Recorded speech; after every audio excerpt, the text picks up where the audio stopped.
Hi, welcome to Top Doctors, Stars Behind the Summit, our special series of short interviews introducing the minds behind the upcoming London AI Summit 2026.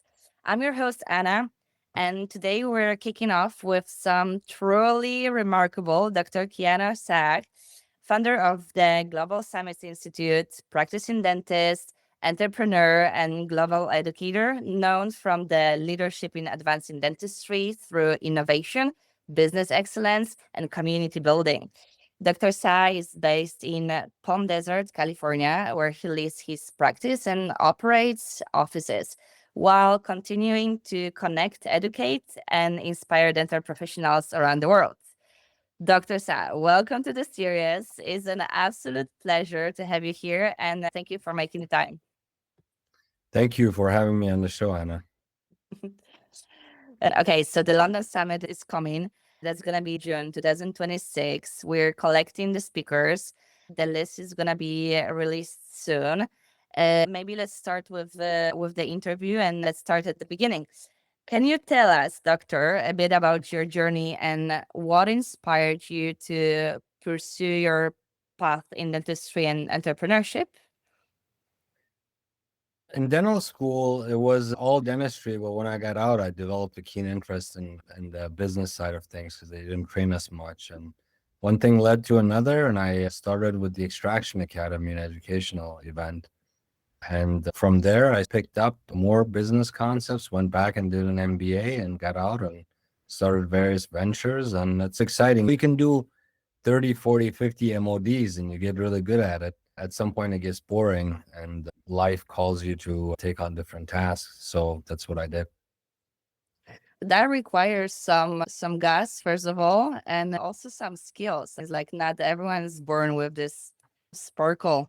Do you remember the time around that you started being more interested in other things, also a business side, something maybe inspired you?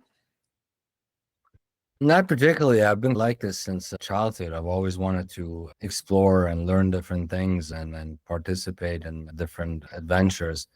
And the path that you take will lead you to where you want to go. But I spent a lot of time around people that were accountants and lawyers and CEOs, and I took a little bit from every one of them and made my own.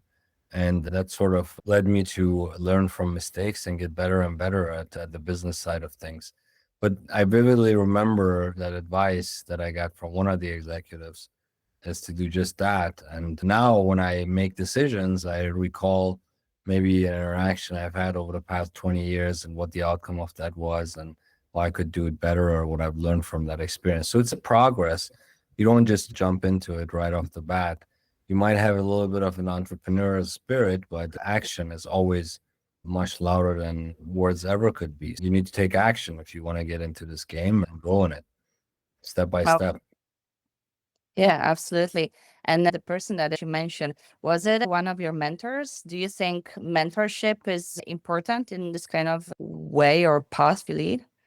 Absolutely. Just imagine if you have a mentor, you don't have to pick up all the bad habits of a mentor, but you can learn from their mistakes. If I had a mentor in certain things, I could have saved millions of dollars over the years. And that's key. For example, when you come out of dental school, it's not wise to just immediately join some kind of a corporation to make ends meet. It's a good idea to have a mentor, a senior colleague that you can learn a lot of the things from and then make it your own. It's always a stepping stone to your own adventure, to your own dream, to your own success. That's what I highly recommend is that you seek out mentors, seek out always. You tell me there's a saying, you show me your five best friends and I'll show you your future. There's a lot of truth to that. The Okay. people that you surround yourself with are eventually going to help you get to they will shape and form your mind and your actions and your endeavors in life. So yes, mentorship is extremely important. Oh, totally agree. Thank you for being one of my mentors. Thank you for joining our movement. And I have still many mentors that I look up to that I still pick up the phone and explore their take on a given topic. So it's very important to have that kind of mentorship and Yeah, I think collaborate. Yeah, collaborations, and I think it never stops, as learning never stops. Dentistry, you always seek out to new experiences, to new sources of knowledge, right? For new mentors, we should never stop looking for them, searching for them. And fast forward to today, what excites you most about the work you're doing now? I'm surrounded by doctors, which I love it. These are my people. We started the Global Summits Institute some time back and has grown exponentially all over the world. And it's very rewarding to be surrounded by the people that lead the same lives as you do. Most of our colleagues face the same challenges, be it at home or at the office. So it's good to have that spiritual support from doctors, and we all encourage each other. It's like the military. Doctors listen to doctors, you know. Yeah. So it's very rewarding for me to be surrounded by all kinds of doctors, medical doctors, chiropractors, optometrists, dentists, pharmacists. And that's probably the most rewarding aspect for me as a person. But there is also other rewards that come from it and preserving the doctrines of medicine and healthcare and all the good things that we're doing at the Institute. Yeah, absolutely. The dental industry, like many others, is now really undergoing a rapid change, especially with the AI, with digital dentistry, new business models. So, from your perspective, from your experience as a dentist, as an entrepreneur, as a dental office owner, as a leader of companies, endeavors, and communities, what trends or shifts do you see shaping the future of our field? It's vital to get involved in AI and start learning it. It's going to change the whole landscape. I started lecturing on AI when I noticed that a few years ago, and it was to smaller groups, and then it became the state associations. And I predicted this would swiftly come. Just like when you had the internet or you had cell phones come around, whenever there's technology that improves the quality of human life or the quality of processes in your business, we always embrace them, no matter if they're old timers that don't want to get involved in it or people that don't want to learn anything new. It prevails. Today, you can't probably go to the 70s without internet. You know, at the beginning, everybody was skeptical, and then you had some anti and some pro people about it. But the fact of the matter is, it's here. It's going to go very fast. It's going to get to a point where I predict it's going to be a doctor and it's going to be a bunch of machines in the office. And this doctor is going to be running these machines and overseeing their conduct or their diagnoses. And a lot of the support staff is going to disappear in the years to come. Front desks, I expect a lot of the front desks is going to get replaced by screens. I anticipate holograms to start popping up in waiting rooms where consent's being discussed, where post-op instructions are given. And generally, a lot of discussions that need to be had chairside with a doctor will happen via holograms and other similar methods. VR is going to be involved in education heavily in the dental schools. Hepatic type systems are going to be very important in education. You're going to see robots now coming out and doing crown preps, doing veneers. There's a group out of France that's doing these veneers that are already made before you even prep. Before a patient comes in, the machine preps it and the veneers go on the same day. They're already made. Everything is going upside down flip. And if you're not on that boat, you're going to be in very big trouble come about 5 years from now. Agree. And then also regarding to this, I believe we have to pick it up very fast. As you said, we have to be on a boat, right? There is always gonna be skeptical people. There's always gonna be people that think, oh, there's gonna be time, I'll learn it whenever it comes, like whatsoever. I am one of these people who is, oh my God, like we have to keep up. Like I have to learn how to do it. But for me, for instance, it's quite confusing, like where to start. There's so many webinars, there's so many courses, there's so many, there's so much knowledge, so much stuff about digital dentistry, about machines, about robots, about AI. Would you be able to tell or at least give us a hint where to start for, let's say, a regular dentist or someone who just starts his very own first practice? How not to get confused, where to start, and how not to overpay it for things or courses or that we're not gonna use or not really ready to use. One question when you're asking me this, the question constantly pops in mind is nobody knows where to start. Does that Hmm. occur to you as well as a dentist? You don't know where to start. You just keep hearing, Yeah. Yeah. okay, I hear that all the time as well. Where do we start? What programs are good? Should we go in with the first set of programs that come out, or should we wait till they improve? Yeah. Ultimately, you got to start somewhere. That includes maybe even taking courses relating to management software or diagnosis. Right now, the biggest thing last year was diagnosis. That's where it all started, right? So you had companies like Overjet, Pearl, Many come out, and they would take an X-ray, be it a single or be it a multi-layered panel or what have you, and map things out for you, the existing restorations, your decay, your bone loss. And then came a generation of tools that made processes easier, like probing debts. You had like dental tech, where you had digital probing, and now we're seeing the robots, and everybody's confused and nobody wants to jump on anything. But my suggestion is that you start with the diagnostics because they'll be like a second hand to you. Also, another thing that we're seeing now is the chat GTP kind that is also doing a lot of secondhand stuff like the diagnostics. So you have that option to ask questions. Organizations like Trust and similar, I just where signed up today, so oh yeah, I'm we're a partner of the institute, by the way. are No, you? It's an amazing DMD. tool. Yeah. Yeah, and Trust is your second hand, like the Yeah. diagnostics. You put up the X-rays.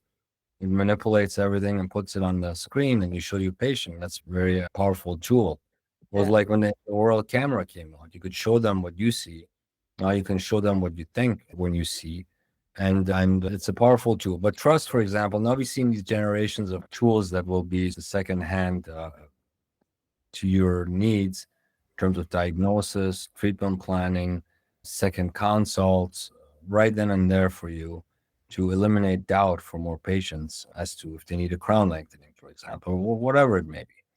Yeah. So this is the progress that's been going on, but you got to start somewhere. And the simplest tool are the diagnostic tools to get involved in.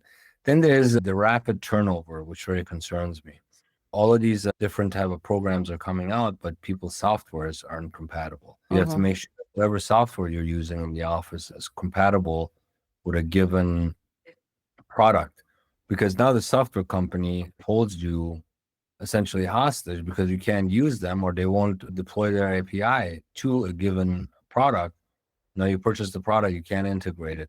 And I think the next generation of innovations are going to be all-in-one type scenarios. Imagine the Yahoos of the world versus the Googles, where you start Yeah. integrating everything into different one-stop shop universal API type platforms. And that's also coming. I think that's just a couple of years away, but we're going to get to a point where you'll be able to get the entire thing packaged up for you that includes all of the components that you need. And then there'll be more training. But the problem is it's turning so fast. Every day there's something else out. And you got kids in their underwear sitting around in some basement writing these AI programs, bringing AI things together. And it's just constantly turning. So to keep up is very hard. But start somewhere. Don't fall behind. That manual stuff, that's gone. That's history. All the things we know up to now are not going to be the same anymore. It's just the fact of the matter.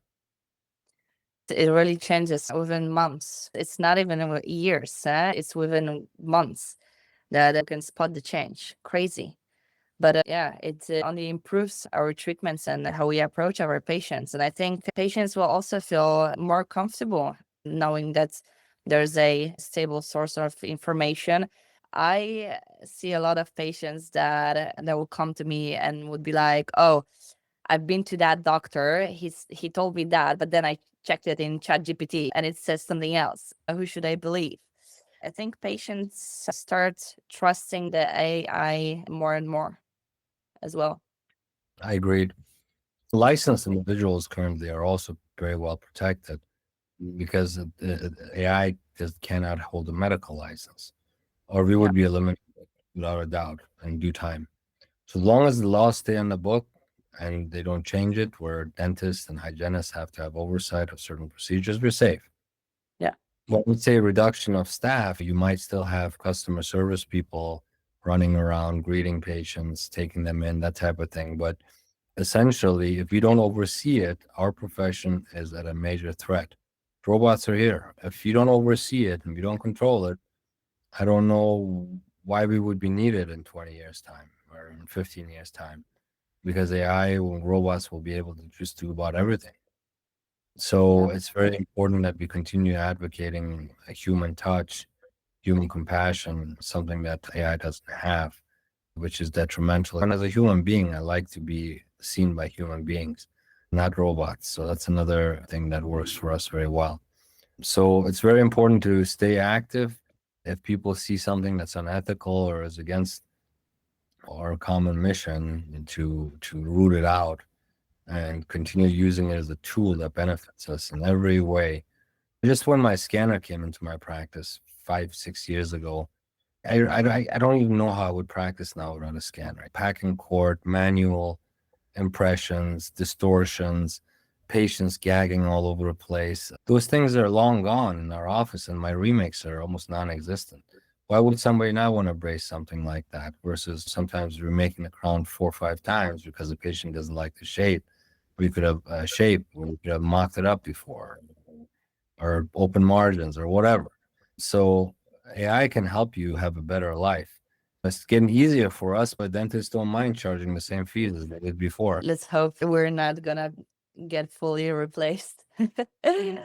And without giving too much away, can you share a little teaser about what you'll be speaking about at the Global Summit in London? So the Global Summits Institute is in the business of doing global summits. It's got 2 dozen different projects, one being the top 100 doc. But at the core of our competency is global conferences. We've been doing them for a very long time, every year on a different topic. This year, we're going to do it on actually this next year. This year, we had ours in Italy where you were there. And the next year, it's going to be in London. And the topic for this one is then artificial intelligence in dentistry and medicine, dental medical. There's multifold reasons why I thought it was a good idea to bring in the medical doctors, have the dentist there to create a bridge in between medicine and dentistry. Number one, if you're anywhere in the world and you want to have a nice vacation to come and see London and stay here for a couple of days and pick up a bunch of continuing education credits, and it's usually a tax write-off for most countries, come to the center point of the world. It's in the heart of Europe, the heart of the world, I should say. And so it gives us access to collaborate with all these medical and dental doctors. Again, dentistry is completely changing. And this is what you have to envision, that now we are a much more important role in healthcare than we were before. Because when they come in, they put in all their information into our AI, because they come to us twice a year and they go to the medical doctors most often when they have medical problems or emergencies. So when they come to us, we become the front line of the healthcare industry. They come to us twice a year. We intake their medical information. We put it into the AI, and it creates something called predictive analysis. So we can, in a couple of years, we'll be exactly able to say this person that's smoking, that has diabetes, is going to have this kind of a condition in 5 years. It's very good for cessation practices when you tell a patient, hey, if you continue smoking, you're going to have this guaranteed in 5 years based on the medications you take, based on the history you have. And we are the front lines because we can prevent these things from happening by referring them to the appropriate medical doctor. So there has to be a much closer collaboration between medical doctors and dentists in the years to come. So, we have about a capacity of 20-30% of medical doctors. The rest are going to be dentists at this event. There's going to be a grand exhibition of all sorts of AI innovations. Back to where do I start? You can start at such an event where you get to meet your colleagues, open up the discussion, see what everybody else is implementing, how they're doing it, what kind of experiences they're having. And then there's also going to be some breakout sessions about regulations and oversight and things of that sort and nature at that event. There's going to be some celebrities there. We're anticipating some royals, some heads of state, some potentially heads of state we're talking to, and lots of high profile top doctors that are going to come in from all over the world. Some lecturing, some are there to network. So if you're whether you're a doctor or a dentist or an optometrist or any kind of healthcare provider, I think this event is going to be for you to come and have a very robust networking opportunity and see all of the new AI stuff that's going on and where this industry is heading. We're London bridging dentistry and medicine. Bridge, that's good one. No, great. Dr. Shah, thank you so much for sharing your story, for your insights and your vision. This was an absolute pleasure and a huge lesson for all of us. For our listeners, you can meet Dr. Kianor and other outstanding professionals at the London AI Summit. Register now, and we're also going to share the link under this in captions of this interview. We'll be delighted to see you there. And until next time, that was Anna and Dr. Kianor, and see you in London. Thank you so much. See you there. Thank you.